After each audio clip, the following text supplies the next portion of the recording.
Creamline back to work. Unang training ng CCS, easy muna. MVP galan sa points. Newest duo ng Creamline. Valdez may injury pa rin. Tuloy na kaya sa retirement ang isang Phenom? Good day, Card Strong. Welcome back to our channel. Bago natin yan simulan, please support this channel by clicking like, share, subscribe, and click the notification bell para updated ka sa ating mga video.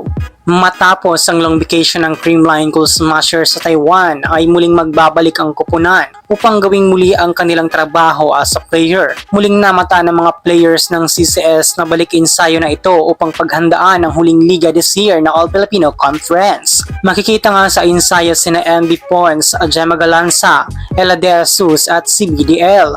Sila nga ang nakitang nag-iensayo sa ngayon para sa Creamline Cool Smashers. Ito nga ay patunay na hindi lang nag-chill ang Creamline dahil they men's business talaga pagdating sa Volleyball League. Muling lalayag nga ang tambalang Galanza at Pons sa PBL. Mukhang sila na nga ang magiging bagong deadly duo ng Creamline dahil na rin sila nga ang dalawang mahusay sa opensa at depensa. Since wala sa kupunan ng CCS Stanton ay si Gemma na nga muna ang magiging partner in crime ni Bernadette Pons. Well, sa ngayon kasi the Phenom Valdez shares na mayroon pa rin itong injury na nararamdaman sa ngayon. Ito na nga ang ikinalungkot ng mga fans dahil mukhang ito na nga siguro ang magiging reason ni Valdez sa kanyang tuluyang pagre-retiro.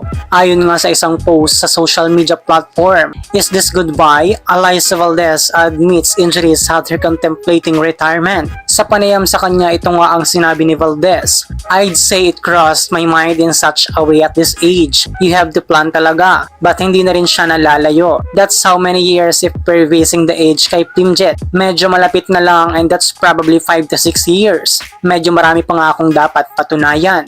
Samot-sarang opinion nga ang binahagi ng mga fans, subalit marami pa rin ang nagsasabing wag munang magretira si Valdez dahil hindi pa nga handa ang mga fans nito na hindi makitang maglaro ang kanilang inidolong si Valdez. Ngunit kahit na dumapo sa isip ni Valdez ang magretiro ay hindi pa naman ito gagawin sa ngayon dahil ayon nga sa kanya ay marami pa itong dapat patunayan. Pero we can't deny the fact that Valdez is now struggling kung paano ito may bibigay ang 100% kung prone na ito sa injury.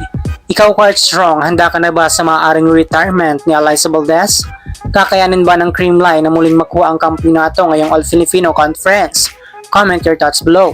So hanggang dito na lang muna, Card Strong. Please do not forget to subscribe and click the notification bell para update ka sa ating mga video.